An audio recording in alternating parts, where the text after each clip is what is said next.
ကဲအားလုံးပဲမင်္ဂလာပါရှင်ဒီနေ့ကတော့ပစွန်ငပြကြီးကြောမှာပဲဖြစ်ပါတယ်ကဲဒါလေးကတော့ဈေးရဝယ်လာတဲ့ပစွန်လေးတွေကိုတေချာလေးတန့်ရှင်းရေးလေးလုပ်မှာပဲဖြစ်ပါတယ်ကဲဒါလေးကတော့ပစွန်ကောင်းထဲမှာရှိတဲ့အညစ်အကြေးလေးတွေထုတ်နေရပဲဖြစ်ပါတယ်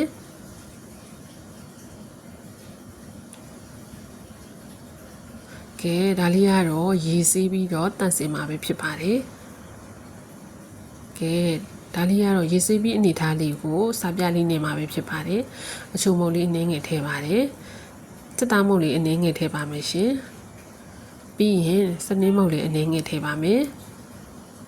ကဲထည့်ပြီးပြီဆိုလို့ရှိရင်တော့တေချာလေးနှက်စာအောင်မှွေပြီးတော့ခဏလေးနှက်ထားပါမယ်ရှင်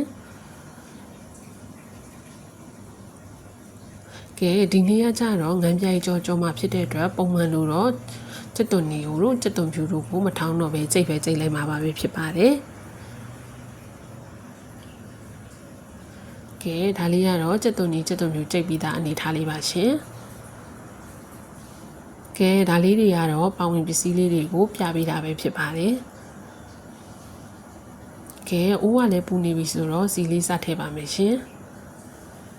ကဲစီလေးစုနေပြီဆိုရင်တော့ခုနကြိတ်ထားတဲ့ကျက်သွန်မျိုးကျက်သွန်နီလေးကိုထည့်ပြီးတော့စီတက်မှာပဲဖြစ်ပါတယ်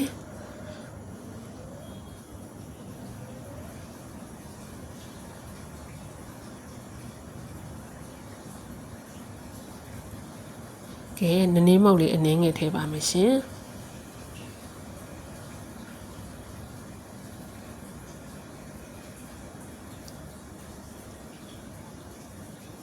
ကဲကျက်သွန်နီကျက်သွန်ဖြူလေးစီးတက်ထားတာရပြီဆိုလို့ရှိရင်เนาะ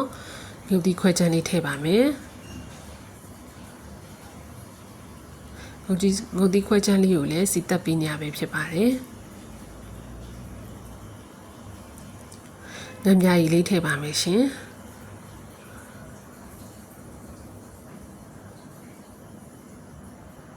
ကဲအချိုမုံလေးအနည်းငယ်ထည့်ပါမယ်ရှင်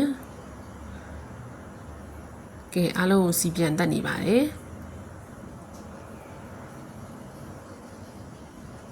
ကဲစီတက်ပြီးပြီဆိုလို့ရှိရင်เนาะစီလက်ကျက်သွားပြီဆိုရင်เนาะပစွန်လေးစထည့်ပြီးတော့ပစွန်လေးကိုလည်းစီပြန်ပြီးတော့တက်နေပါတယ်ရှင်ကဲပစွန်စီတက်ထားတာလေးကလည်းရပြီဆိုလို့ရှိရင်တော့ဒါလေးရတော့တေချာလေးနှက်ဆက်အောင်အထက်အောက်လှန်ပြီးတော့เนาะမွေပေးနေရပဲဖြစ်ပါတယ်ကဲဒီအနေထားလေးဆိုရင်တော့ပစွန်ငံပြကြီးကြော်လေးရနေပါပြီရှင်